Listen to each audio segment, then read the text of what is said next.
बिस्मिल्लाहिर्रहमानिर्रहीम अस्सलाम वालेकुम सब दोस्त भाई जिमीदारां नूं मैं तुहाडा होस्ट आसिफ रज़ा तुसीं देख रहे हो मेरा यूट्यूब चैनल आसिफ रज़ा रहमानी टिप्स दे नां तो हमेशा की तरह दोस्तों की खिदमत च हाजिर होए हाँ एक नवा टॉपिक लैके एक नवा प्रोजेक्ट लैके एक नवी सब्जी लैके कि दोस्त हुण किस तरह सब्जी मतलब केड़ी काश्त करन केड़ी सब्जी उन्होंने माला माल कर देवे हुण जिमीदारां कोल पैसा ही पैसा होएगा केड़ी सब्जी जी अज असीं इंशाअल्लाह गल करांगे कि बंद गोभी काश्त करन ते किस तरह करन किहड़े टाइम ते करन किहड़ियां खादां पावन जमीन की तैयारी किस तरह करन सारे टॉपिक डिस्कस करांगे इंशाअल्लाह दोस्त उस पर अमल करके लाखों रुपये कमा सकते हैं। मैं टॉपिक गल जावन तो पहले दोस्तों की रिक्वेस्ट करांगा कि जेडे दोस्त नवे आए ने मेरे चैनल को सबसक्राइब कर लैन बैल आइकन का बटन दबा दें जी। टॉपिकल कि बंद गोभी किस तरह काश्त की जाए दोस्त गल नूं बड़े गौर और मतवज्जो होकर सुनन इंशाअल्लाह अमल करन ते ढेरों मन पैदावार हासिल करन और लाखों रुपये कमाई करन।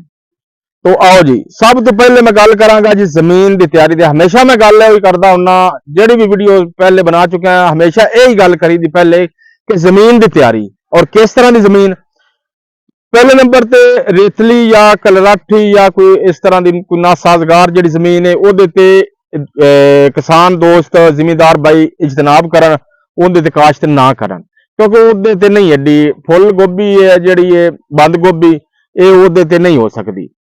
ये वास्ते हमवार बेहतरीन किस्म की अच्छी जरखेज जमीन का इंतखाब करना है।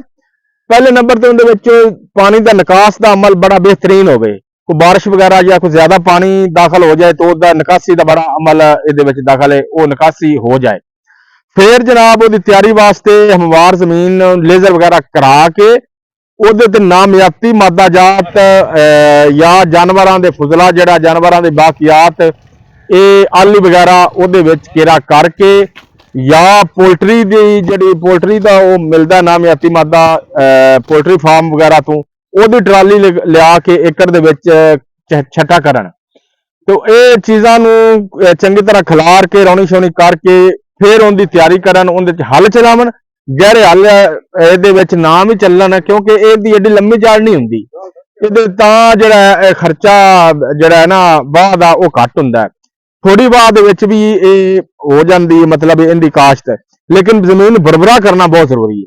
जमीन ज्यादा वाह मतलब गहरी ना भी हो उपर वाह आँदी अच्छे तरीके हो जमीन बुरबरी हो बरीक भी होंगे ने बरीक भी काश्त करने वास्ते जमीन भी बरीक होनी चाहिए। ये चीज़ां हो गई जमीन की तैयारी दियां हुण तुसां जनाब गल मैं मुख्तसर करता चलां कि पटड़ियां बना लैनियां ने 1.5 to 2 फुट के फासले ते पटड़ियां बनाओगे ਉਹਦੇ ਤੇ जनाब हुण इत्थे मैं गल करांगा जदीद दौर की जदीद काश्त नूं मैं हर वीडियो दे विच शेयर करदा हुन्ना वो किस तरह जदीद दौर की जदीद काश्त है जी। आपां हुण अपने कोल इत्थे 2 ऑप्शन ने आपां 2 फसलां लै सकने इहदा पौधा छोटा हुंदा है लिहाजा इनू अगर तो दोस्त कोई चाहते ने कि एक साइड ते असीं बंद गोभी काश्त कर दईए खेलियां दी साइडां ते दूसरी साइड ते मटर भी काश्त हो सकता है टमाटर काश्त हो सकता है बाकी सब्जियात भी काश्त हो सकती हैं। तो मैं अज गल अपना टॉपिक है बंद गोभी का तो दोस्त पनीरी भी शिफ्ट कर सकते हैं चोपा भी लगा सकते हैं 2 तरह की ये काश्त है पनीरी शिफ्ट होगी चोपा काश्त होगा वो किस तरह होगा वो भी मतलब बीज की काश्त किस तरह करन हुण पहले नंबर ते जी पनीरी की काश्त मैं अज दोस्तों गल करांगा कि दोस्त पनीरी की बजाय बीज डायरैक्ट बीज काश्त करन ਉਹਦੇ 2 फायदे ने एक तो वो टाइम की बचत हो जाती है जो पनीरी तो टाइम असा जाया करना है या पनीरी ने कम अज कम महीना 1.5 लैना है वो भी इंशाअल्लाह उन्हें साड़ी फसल उन्ना टाइम अगे चली जाएगी मार्केट के अंदर माल अच्छा बिकेगा पैसा अच्छा आएगा। तो ये दोस्तों की आसानी वास्ते मैं दसांगा कि चोपे की काश्त करन दोनों साइडों ते कम अज कम फुट तो 1.5 फुट का फासला रखन 35 to 40 सेंटीमीटर का फासला रखन पौधे तो पौधे के दरम्यान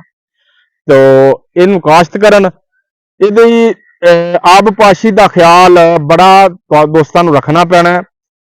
मैं एक गल करना सॉरी भुल गया ये जो जमीन की तैयारी तुसां करनी है वाह शाह करनी है उनके खादां का इस्तेमाल केड़ा करना है खादां का इस्तेमाल जनाब इनदे DAP की कम अज कम 1 बोरी ज्यादा भी पैसे, ज्यादा पैदावार लैनी है तो खुराक भाई ज्यादा देनी पैनी। कम अज कम एक बोरी, 2 बोरियां तक भी थले इस्तेमाल हो सकती हैं। मैं कम अज कम एक बोरी की गल करांगा, कम अज कम एक बोरी यूरिया, कम अज कम एक बोरी SOP पोटाश। ये 3 आइटमां, 3 चीज़ां तुसीं जमीन दे विच केरा करोगे जमीन की तैयारी के दौरान। बाकी जो पहले तुसीं आलू वगैरह जो नामियाती मादे पा चुके हो, वो पा चुके हो, ये खादां का इस्तेमाल अलहदा ये जरूरी है। तो इंशाल्लाह असीं 600 तो 700 मन पैदावार फी एकड़ लै सकांगे। तो इंशाल्लाह असीं अच्छी पैदावार लवांगे, पौधा अच्छा बेहतरीन होएगा, तो आमदन ज्यादा आएगी, पैदावार ज्यादा आएगी, तो पैसा इंशाल्लाह ज्यादा आएगा। ये खादां का इस्तेमाल करना है जी। उस तो बाद खिलियां शिलियां पा के बील नूं फफूंदी कश जहर लगा के बी नूं काश्त एक्सपर्ट लेबर को बीज काश्त करवाना है, क्योंकि बी बहुत बरीक हुंदा है, ये जाया नहीं करना। एक्सपर्ट लेबर को बी काश्त कराओगे, एक एक 2 काश्त हो सकते हैं। कम से कम 150 तो 200 ग्राम फी एकड़ बीज काश्त होएगा। इहदा ये 2 अगर बीज काश्त करोगे तो ये फायदा हो जाएगा कि दोस्तां ने अगर 2 एकड़ लगाने ने, वो एकड़ च बीज लगा के दूजी जमीन उन्होंने तैयार कर लैन। वो जो पौधा कम अज कम कोई 3 तो 4 इंच का हो जाएगा, उन्होंने उखाड़ के उधर भी शिफ्ट किया जा सकता है। बहरहाल असीं सिंगल की गल पहले करांगे, बीज की जो गल हो रही, बीज लगा के एक्सपर्ट लेबर को बीज काश्त करवाओगे, उदा उगाओ इंशाल्लाह 3 तो 4 दिन हो जाएगा, जिस तरह का मौसम चल रहा है। आप पाशी का ख्याल रखना, क्योंकि नमी उन्होंने देनी है बीज नूं। फुल पानी चढ़ा के नहीं लगाना कि बीज भी उनके डुब जाए, नहीं, बीज तक सिर्फ पानी की रेंज चढ़नी चाहिए। रेंज पानी की बीज तक जाएगी तो बीज अच्छी क्वालिटी के अंदर का उगेगा, ग्रोथ अच्छी होएगी। सीड अच्छी कंपनी का लेना है। मैं दोस्तों नाल शेयर कर रहा बीज की वैरायटीज, सीड अच्छी कंपनी का लवोगे। काफ़ी कंपनियां बीज जड़ा है ना दे रही ने, बना रही ने, लेकिन अच्छी कंपनी का तुसीं इंतखाब करोगे तो एवरेज ज़्यादा आएगी। हुण दोस्त ये सवाल होएगा कि 15 लाख रुपए तक किवें फी एकड़ तो कमा सकते हैं। इंशाल्लाह 10 तो 15 लाख रुपए फी एकड़ आमदन होएगी। इस तरह अगर तुसीं अमल करोगे, जिस तरह मैं कह रहा, इस तरह काश्त करोगे तो इंशाल्लाह पौधा भी अच्छा होएगा। अच्छी वैरायटीज लगाओगे तो ज़ाहिर गल है अच्छे पौधे होंगे। मार्केट दे विच अच्छे कलर वाली खूबसूरत और अच्छी गोभी जाएगी तो इंशाल्लाह पैसा भी अच्छा मिलेगा। तो अगली गल मैं करता चला जी, इसका ख्याल रखन, जो पौधे ने 2 तो 3 इंच का हो जाना है, या 4 इंच तक, या आधे फुट तक तुसा ख्याल रखना जो पौधा को 5-6 इंच का हो गया इन्ना इन्ना, उस दियां खेलियां दे विच 2-2 3-3 बीज कुछ 1-2 खेलियां ते लगा दें। जे अगर सारे एकड़ च 2-2 3-3 बीज लगाएंगे तो बीज का खर्चा ज्यादा होएगा। 2 तो 3 खेलियां वास्ते मैं दोस्तों की आसानी वास्ते गल कर रहा, 2 तो 3 खेलियां, 2 तो 3 पथड़ियां ते तुसीं 2-2 3-3 बीज तोड़ लगा दोगे कि बाद अगर कोई बीज नहीं उगया, कोई नागा आ गया तो तुसीं उत्थों विचों उखाड़ के तो उहदी जगह ते एडजस्ट कर सकते हो, फिर वो बराबर इंशाल्लाह चलणगे। हुण जी आ गया मामलात, ये पहली आपपाशी भी हो गई, फिर तुसीं हुण दूसरी आपपाशी कदों करनी, वो मौसम के हालात नूं वेख के हफ्ते तो 1.5 हफ्ते तक दूसरी आपपाशी करोगे। कम अज कम तुसीं 35 तो 40 दिन तक खुराक दी पूरी कर लैनी। ये एक DAP थले पाई, 1 बोरी DAP यूरिया पोटाश, बाकी 1 बोरी इंशाल्लाह तुसीं उत्ते पाओगे DAP दी यूरिया दी पोटाश। कम से कम 80 तो 120 किलो तक, यानी कि 2 तो 2.5 बोरियां यूरिया टोटल लगनी है फी एकड़ नूं, 2 तो 2.5 बोरियां DAP लगनी। ते पोटाश जी जमीन के थले इस्तेमाल होंगी तैयारी के दौरान, वो होर होंदी है। जी उपर काश्त तो बाद जी तुसीं पोटाश लगाओगे वो होर होंदी है। ये चीज़ां तुसां खादां की जरूरियात भी पूरियां हो गई। हुण थोड़ा जिहा मैं गल मुख्तसर होर करके अगे निकला कि इहदे ते बीमारियां किहड़ियां ने हमला करना है।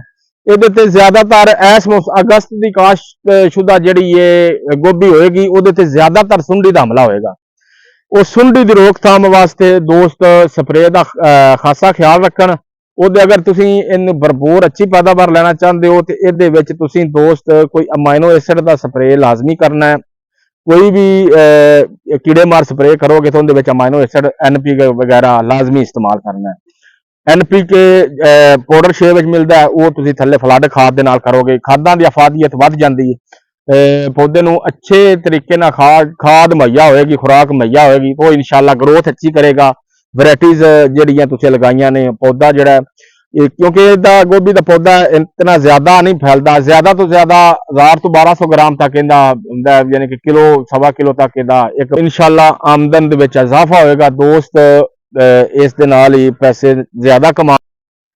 ਅੱਛਾ, ਇੱਕ ਅਹਿਮ ਟੌਪਿਕ ਦੀ ਮੈਂ ਗੱਲ ਦੱਸਦਾ ਚੱਲਾਂ ਕਿ ਜੜੀ ਬੂਟੀ ਵਾਲਾ ਸਪਰੇ ਵੀ ਹੋ ਜਾਂਦਾ ਹੈ, ਔਰ ਅਗਰ ਗੋਡੀ ਹੋ ਜਾਏ ਤਾਂ ਉਹ ਤਾਂ ਬੈਸਟ ਹੈ ਨਾ। ਜ਼ਿਆਦਾ ਜੜੀ ਬੂਟੀਆਂ ਤੋਂ ਬਚਣ ਵਾਸਤੇ ਤੁਸੀਂ ਤਰ-ਬੱਤਰ ਹਾਲਤ ਦੇ ਵਿੱਚ ਤੁਸੀਂ ਸਪਰੇ ਕਰੋਗੇ, ਔਰ ਉਸ ਤੋਂ ਬਾਅਦ ਜਦੋਂ ਪੌਦੇ ਦੀ ਉਗਾਓ ਅੱਛੇ ਤਰੀਕੇ ਨਾਲ ਹੋ ਜਾਏਗਾ, ਕੋਈ 5 ਤੋਂ 6 ਇੰਚ ਦਾ ਪੌਦਾ ਹੋ ਜਾਏਗਾ, ਅਗਰ ਉਸ ਸਟੇਜ ਤੇ ਗੋਡੀ ਹੋ ਜਾਵੇ ਤਾਂ ਕਿਆ ਹੀ ਬਾਤ। ਕੋਸ਼ਿਸ਼ ਕਰਨੀ ਉਸ ਸਟੇਜ ਤੇ ਗੋਡੀ ਕਰ। ਕੋਸ਼ਿਸ਼ ਕੀਤੀ ਹੈ ਕਿ ਸਾਦਾ ਲਫ਼ਜ਼ਾਂ ਦੇ ਵਿੱਚ ਔਰ ਮੁਖਤਸਰ ਟਾਈਮ ਦੇ ਵਿੱਚ ਦੋਸਤਾਂ ਨੂੰ ਮੈਂ ਚੰਦ ਗੱਲਾਂ ਸਮਝਾਈਆਂ। ਅਗਰ ਕਿਸੇ ਕਿਸਮ ਦਾ ਕੋਈ ਮਸ਼ਵਰਾ ਜਾਂ ਕੋਈ ਗੱਲ ਨਹੀਂ ਸਮਝ ਆਈ ਜਾਂ ਕੋਈ ਗੱਲ ਕਰਨੀ ਮੈਨੂੰ ਨਹੀਂ ਯਾਦ ਰਹੀ ਜਾਂ ਕਿਸੇ ਵੀ ਕਿਸਮ ਦਾ ਕੋਈ ਮਸ਼ਵਰਾ ਕਰਨਾ ਹੋਵੇ, ਕੋਈ ਜ਼ਰੀ ਅਦਵਿयात ਦੇ ਬਾਰੇ ਜਾਂ ਬੀਜ ਦੇ ਬਾਰੇ ਜਾਂ ਬੰਦ ਗੋਭੀ ਦੇ ਬਾਰੇ और ਕੋਈ ਮਸ਼ਵਰਾ ਕਰਨਾ ਹੋਵੇ ਤੇ WhatsApp ਨੰਬਰ ਸੈੱਲ ਨੰਬਰ ਆ ਰਿਹਾ, ਦੋਸਤ ਮਸ਼ਵਰਾ ਕਰ ਸਕਦੇ ਨੇ। तो मैं इस दे नाल ही प्रोग्राम नू इख्तिताम लै जाना। आसिफ रजा मेरा नाम है जी, समर जरी स्प्रे सेंटर के नाम तो मेरी शॉप है। तो मेरा WhatsApp नंबर सैल नंबर आ रहा है, किसी भी किस्म का कोई मशवरा हो तो दोस्त कॉल करन, मैं इंशाअल्लाह कोशिश करांगा कि दोस्तों की रहनुमाई अच्छे तरीके नाल कर सकां। अल्लाह हाफिज़।